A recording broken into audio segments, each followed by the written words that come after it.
सातारा जिल्हा परिषदेतील अध्यक्षपदाच्या निवडीवेळी झालेल्या राड्यानंतर वादाच्या भोवऱ्यात सापडलेल्या पोलीस अधीक्षक तुषार दोशी यांची बदली सांगली येथे करण्यात आली आहे।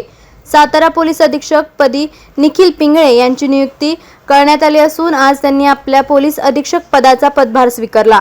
सातारा जिल्ह्यातील कायदा व सुव्यवस्था अबाधित राखण्यासाठी लोकाभिमुख काम करू तसेच सोशल पोलिसिंगवर भर देत जिल्ह्यातील गुन्हेगारीचा बिमोड करू असा विश्वास त्यांनी सातारकरांना दिला आहे।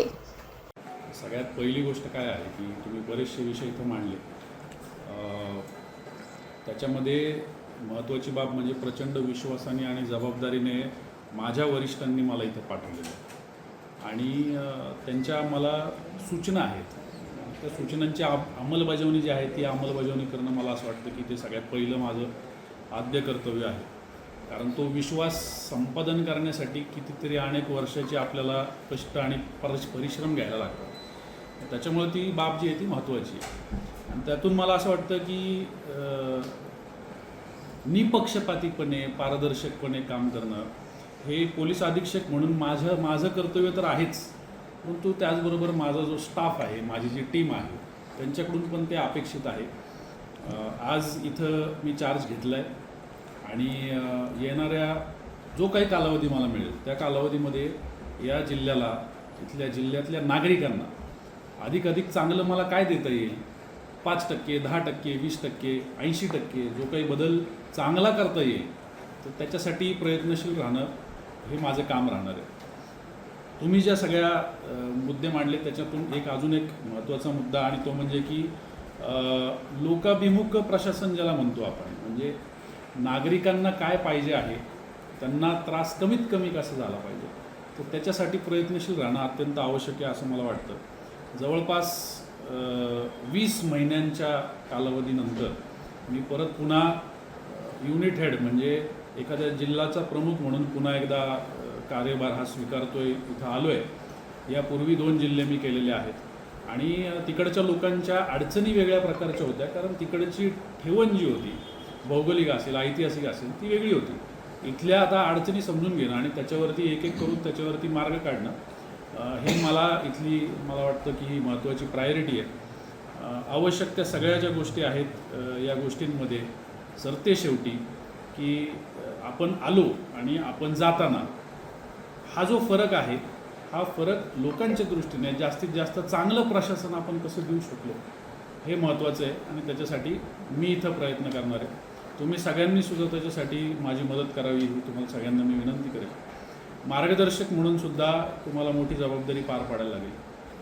कदाचित असं होईल की एखादी गोष्ट तुमच्या मनासारखी नाही व्हायची, एखादी गोष्ट तुम्ही सांगाल आणि मी नाही करायचो, पण तो जो काही चिमटा असेल तो चिमटा तात्पुरत्यासाठी का होईना तो तुम्ही सहन करावा अशी मी तुम्हाला सगळ्यांना विनंती करेन। कारण त्यातून आपल्याला येणाऱ्या कालावधीसाठी एक चांगला मॉड्यूल या ठिकाणी सेट करायचा जो पुढे कार्यरत राहील आणि माझ्याहीपेक्षा जास्त नागरिक आणि इथले जे पोलीस आहेत, पोलीस शेवटी नागरिकांचा चेहरा असतो, जसा समाज असतो तसा पोलीस असतो आणि या पोलिसांच्या आणि नागरिकांच्या ही जी काही सांगड निर्माण होईल या सांगडीमधून येणाऱ्या भविष्यासाठी आपण इथल्या सगळ्या, मग ते राजकीय असू द्या, सामाजिक असू द्या, पत्रकारितेतल्या असू द्या, ज्या लोकांना हितचिंतन या जिल्ह्याचं आहे त्याच्यासाठी आपण त्या सगळ्यांच्या मार्गदर्शनाखाली काम करून जास्तीत जास्त चांगलं प्रशासन देण्याचा प्रयत्न करूया। साहेब, मला असं वाटतं की त्या सगळ्या गोष्टींच्या पार्श्वभूमीमध्ये मी घुसलेलो नाही। मला त्याचं ब्रीफिंग झालं आहे निश्चित, परंतु मला असं वाटतं की या सगळ्याच्या पलीकडे जाऊन आपण आता काम करणं गरजेचं आहे। आपण आता पुढं सरकणं गरजेचं आहे की आपल्याला लोकांचं काम करायचं आहे, तर लोकांचं काम करत असताना लोकांसाठी काय करायचं आहे ते जास्त महत्त्वाचं आहे। आपण त्या प्रश्नांकडे जाऊ आणि म्हणूनच तुमच्याकडून ही पानभरी यादी मी आता प्राप्त करून घेतली। गुन्हेगारीवर आळा बसली का? निश्चित गुन्हेगारी हा विषय जो आहे हा आपला महत्त्वाचा विषय राहणार आहे। मी याच्यापूर्वी पण इतर लोकांशी चर्चा करून काही अभ्यास करून आलो आहे।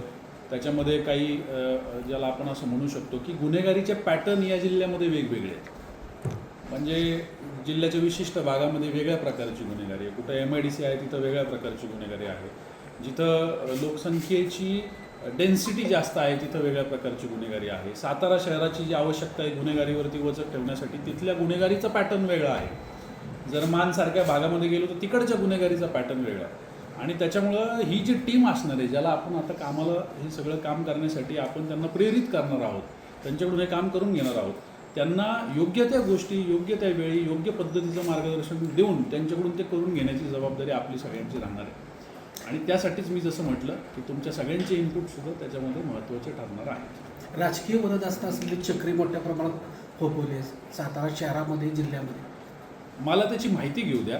म्हणजे अगदीच तुम्ही प्रश्न चांगला विचारता एकदम गुगली टाकून, पण मला त्याची सगळी माहिती घेऊ द्या. आणि मला वाटतं त्या गोष्टी एवढ्या अवघड नसतात नियंत्रणात आणायला.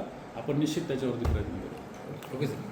आपल्या तालुक्यातील जिल्ह्यातील बातम्या सर्वप्रथम पाहण्यासाठी आजच सातारा न्यूजला यूट्यूब चॅनलवर सबस्क्राईब करा, लाईक करा, शेअर करा आणि बेल आयकॉन प्रेस करायला विसरू नका.